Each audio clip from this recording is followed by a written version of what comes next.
So we continue with Section 4C, Savings Plans and Investments. Problems 7 and 8 um, will calculate current yield. It's a way of, again, calculating return on investment of bonds specifically. So the first two problems, 7 and 8, deal with bonds.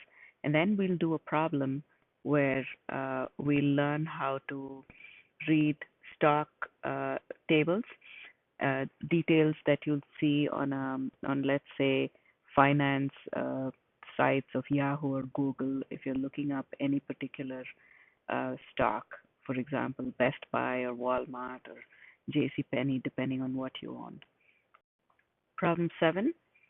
$1,000 Treasury bond with a coupon rate of 2.5%. Remember that you buy a bond at its face value, and that's $1,000. And the coupon rate is basically the simple interest rate of that the investment is going to earn, and it has a market value of $1,050. And the question says find the current yield of the bond. So at that particular point, at that particular current price, what is the yield of the bond? The yield at the price of $1,000 is 2.5%, but at the current price of $1,050, when bonds are traded, the price of the bond might increase, as in this case. So 2.5% off the face value is equal to the annual interest payment. So if you buy a bond for $1,000 face value, then the interest that you're going to earn is 2.5% off the face value of the bond, not the value at which the bond is currently being traded. So the interest is always calculated on the basic face value, the beginning face value of that bond. So 2.5% off the face value is the annual interest that you would earn on that particular bond. So we do the calculations. Remember that the word off translates to multiplication. 2.5% is the same as 0.025, and the face value is $1,000. So that gives us the annual interest payments.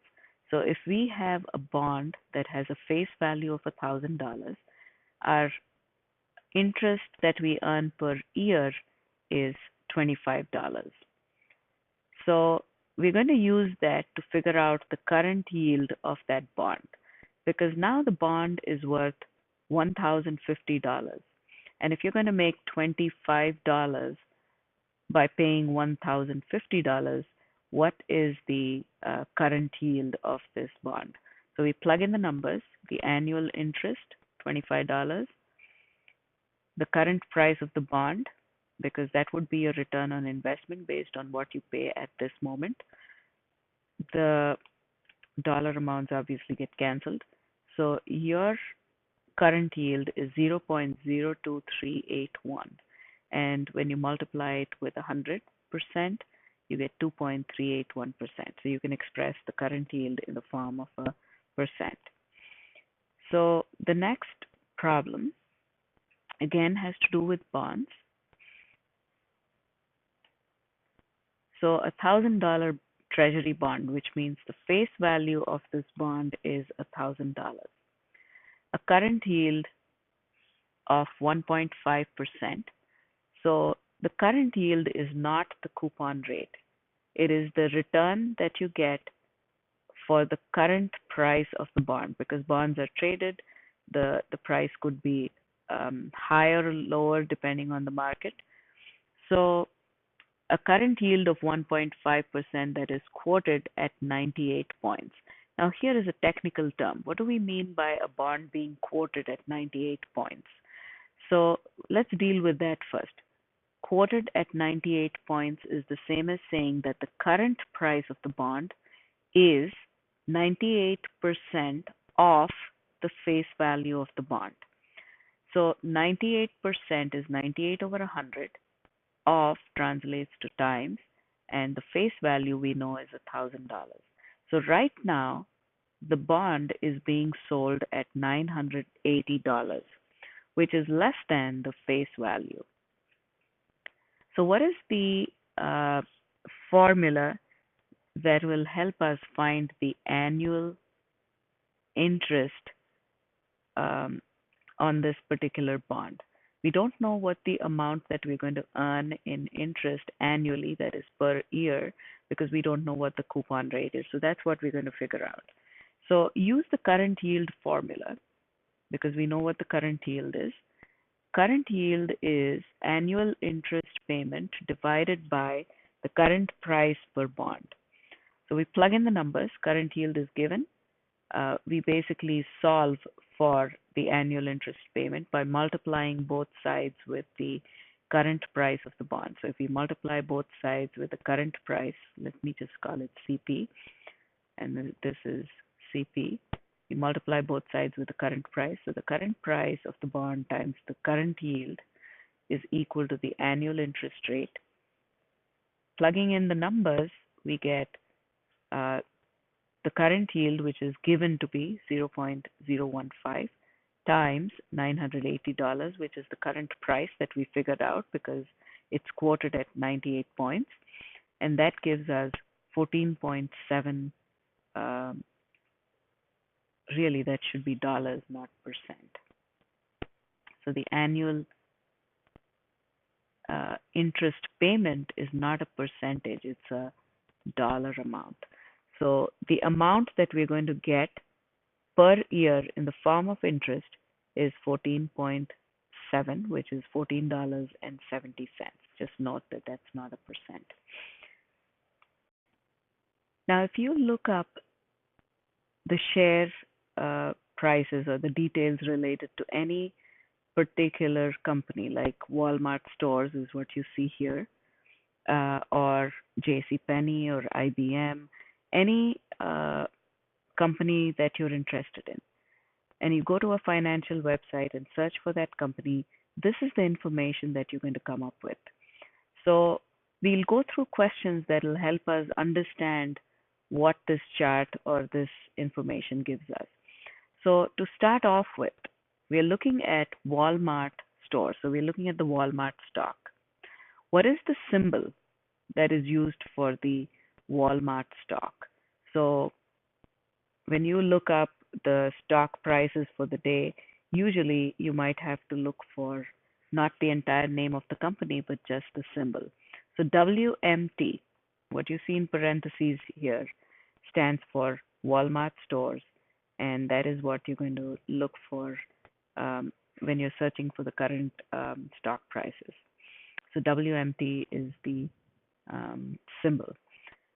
The next question is, what was the price per share at the end of the day yesterday? So this, let's look at the second row. So you see the first piece of information that says last. So last is the current price. So they update these prices of the stock depending on how the website works. They update it periodically.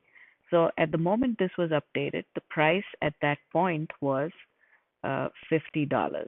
So the current price of the Walmart stock, according to this chart, is $50. So the last tells us what is the current price at the time that the information was updated. Now, that should be a change, not change. The next thing that you see here is change. What do we mean by that? So what that tells us, the change is positive 75 cents. So what that means is the current price is an increase by 75 cents from the price of the stock at the end of the day yesterday. So it is 75 cents more than what it was at the end of the day yesterday when the market closed. So yesterday's price then would have to be $50, which is the current price, minus the change, which is 0.75. So yesterday's price was 49.25, which is $49.25. And clearly, if you have to increase this by 75 cents, what you get is the current price, which is $50. So that is how you find the price per share at the end of the day yesterday, because the change in price and the current price together can be used to figure out the price of the stock yesterday. So based on the current price,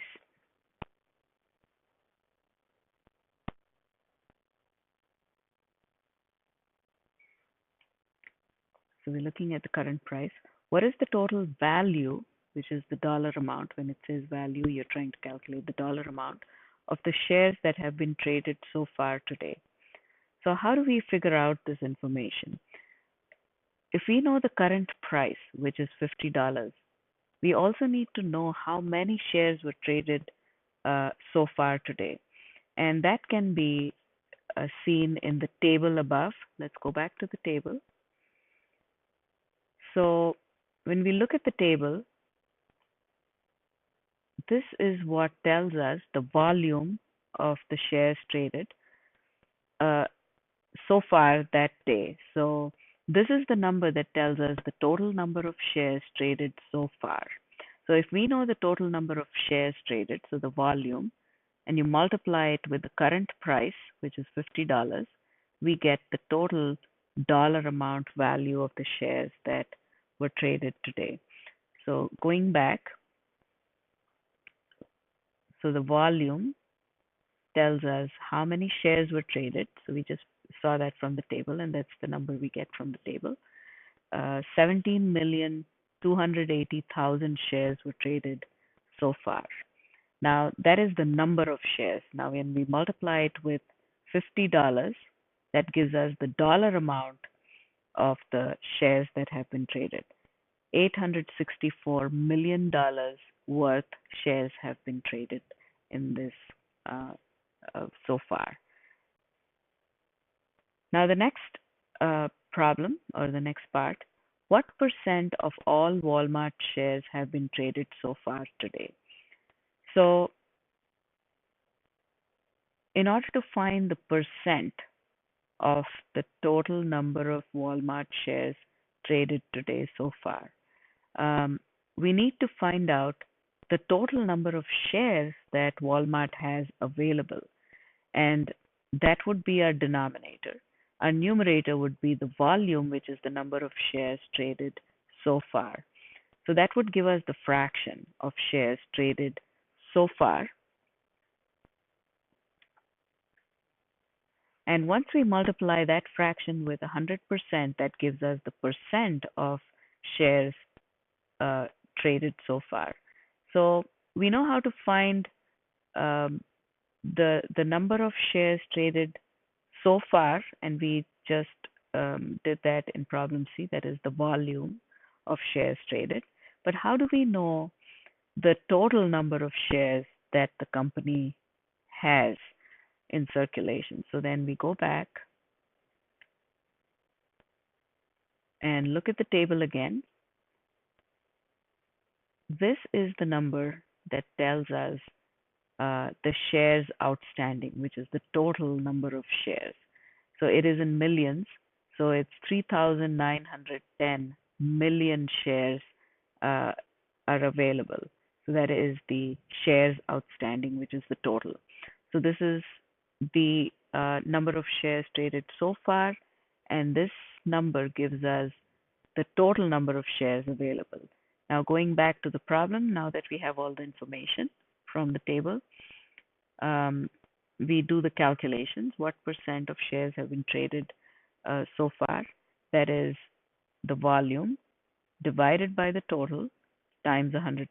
So the volume we get from the table, the total number of shares, that's shares outstanding, is, remember, it's given in millions. So it's 3,910 million, which is the same as 3,910,000,000. And when we do the calculations, it gives us 0.44%, which is a small percentage of the total number of shares that have been traded so far. So we're looking at E. Now, when we buy shares, one way of making money is by buying and selling shares. Selling shares maybe at a profit would make us money. Another way in which shares earn us money is in the form of dividends. So for every share that you own, you get a small percent every year, depending on what the company decides, as dividends. Now, when you look at the table, go back to the table, you will see what is called the dividend yield. Okay, so the current dividend yield is 2.18%.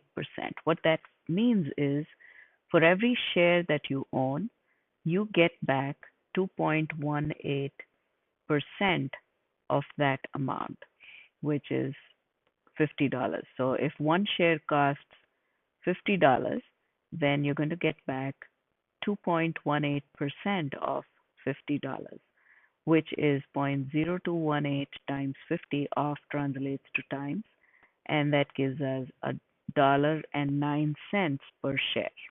So if you own one share of this company, then you're going to get $1.09 as dividends. For 100 shares, you just multiply that amount by 100, so you get dividends of that are worth $109. The next question, what were the earnings per share for Walmart? Now, this is a formula that you need to keep in mind. So PE ratio is profits to earning ratio is equal to yesterday's closing price that we get from part A and that we figured out using the table, divided by annual earnings per share. And that is what we're trying to figure out. So we're going to call it X. The annual earnings per share is going to be called X. So PE ratio, so P by E ratio is equal to $14.88. You can look at that in the table. It is in the second column of the second row. P by E ratio equals 14.88. That comes from the table. Is equal to yesterday's closing price that we calculated in part A of the question, divided by this unknown quantity, which is annual earnings per share. Cross multiplying, we get 14.88, so that's what we do, cross multiply. 14.88 times x equals 49.25. We solve for x by dividing both sides with this number. We want to get x by itself. So divide by 14.88 to get $3.31. That is our earnings per share. The last part here tells us exactly what the meaning of earnings per share is. How much profit, total profit, did Walmart earn in the past year? So per share, the earnings were $3.31. The earnings per share is the same as saying they earned $3.31 for every share that they own. So what is the total number of shares that Walmart has? It is 3,910,000,000 shares. And for every share, if they earned $3.31, we multiply the two together to get the total earnings, which is a huge number. That's the amount that Walmart earned in the form of profit in the past year.